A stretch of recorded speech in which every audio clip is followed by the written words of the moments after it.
Pendidikan inklusif merupakan salah satu bentuk inovasi pendidikan dalam mengakomodasi karakteristik, gaya belajar, kelemahan, dan kekuatan semua anak dalam memperoleh pendidikan yang adil. Sebagai bentuk implementasinya, dibentuknya sekolah inklusif yang diharapkan mampu mengakomodir semua kebutuhan peserta didik. Kelas inklusif merupakan kelas yang diatur secara fleksibel dan dapat diakses oleh setiap siswa dengan berbagai tingkat akademik, gaya belajar, perilaku, kekuatan, kelemahan, maupun keterbatasan tertentu. Kelas inklusif juga merupakan satu kelas yang mengajarkan tentang saling memberi dan menerima, menciptakan kelas yang saling mendukung dan menghormati di dalam suatu keberagaman. Tetapi dalam implementasinya, masih banyak kendala yang terjadi, khususnya bagi guru dalam proses pembelajaran.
Tanggal hari ini bahwa Bapak Ibu semua mampu nantinya menjadi agen-agen penyebar kebaikan, agen-agen yang nantinya akan menyampaikan kepada guru-guru di seluruh Indonesia bahwa anak-anak kita bagian daripada yang banyak itu, ada sebagiannya yang betul-betul membutuhkan perhatian kita secara penuh, secara dalam, karena mereka istimewa.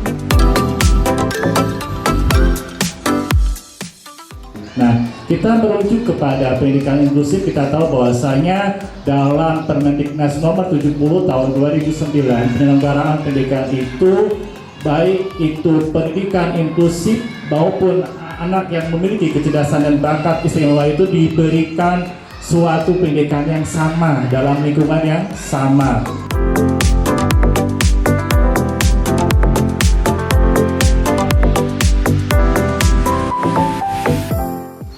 Nah, guru kreatif itu guru yang dia sebenarnya memiliki daya kreasi, daya cipta, ya, daya cipta terhadap apa yang dia hadapi, yang dia kemas dengan potensinya, seperti itu.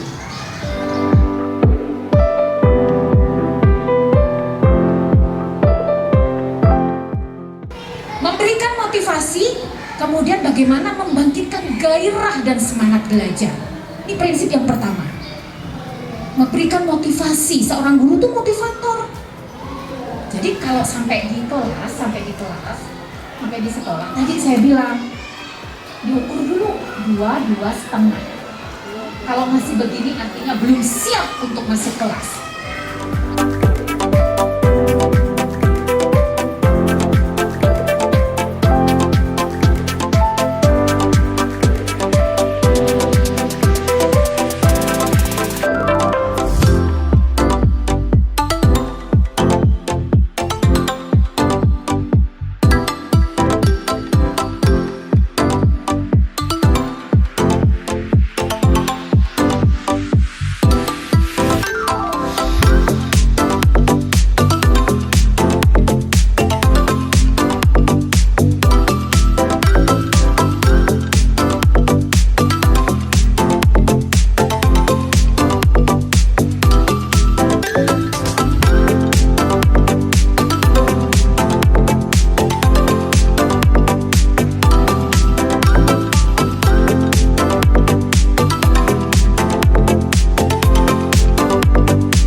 guru inklusif, strategi pembelajaran dalam kelas inklusif merupakan rencana pembelajaran yang harus dapat dirancang oleh guru inklusif sehingga dapat memenuhi kebutuhan semua siswa, termasuk siswa berkebutuhan khusus. Salah satu strategi pembelajaran dalam kelas inklusif adalah strategi pembelajaran berbasis sistem pembelajaran alamiah otak untuk kelas inklusif.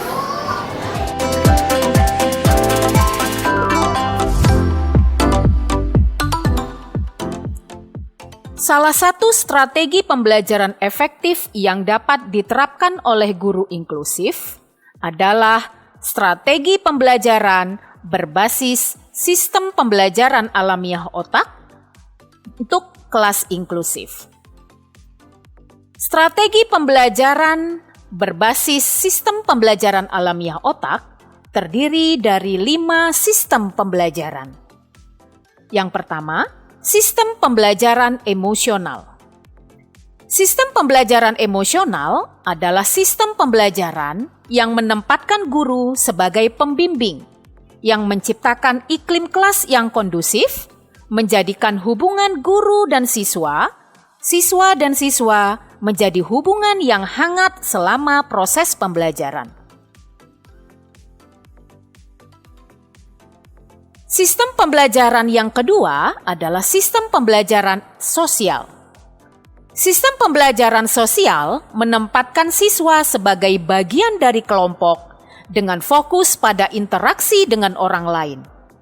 Siswa berkolaborasi dalam kelompok belajar, bekerja sama dalam pengambilan keputusan, dan memecahkan masalah yang dapat menumbuhkan kreativitas siswa dan guru dalam pembelajaran.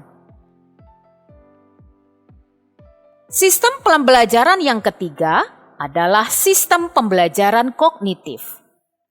Sistem pembelajaran kognitif menempatkan guru kepada peran fasilitator, sedangkan siswa sebagai pemecah masalah dan pengambil keputusan.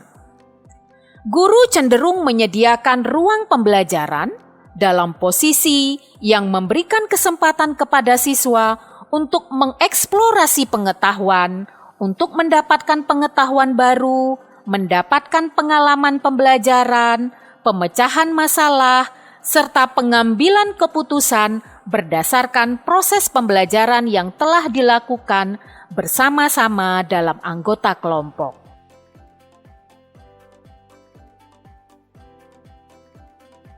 Sistem pembelajaran yang keempat adalah sistem pembelajaran fisik.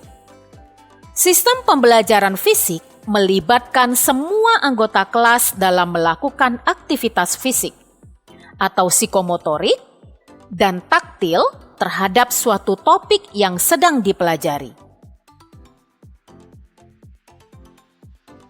Sistem pembelajaran yang kelima adalah sistem pembelajaran reflektif.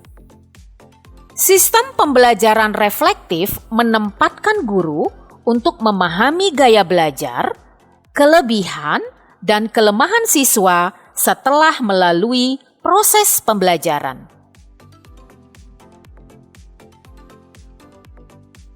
Kebetulan saya mengajar di kelas 1 dan kebetulan juga siswa saya itu ada beberapa yang mempunyai termasuk pada inklusi. Jadi untuk workshop sekarang ini sangat membantu saya pribadi untuk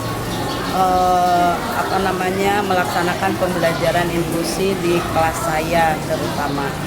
Itu pesannya, karena untuk di sini dalam workshop ini saya mendapatkan beberapa ilmu dan banyak sekali ilmu yang didapat untuk pelaksanaan di dalam pembelajaran di kelas nantinya.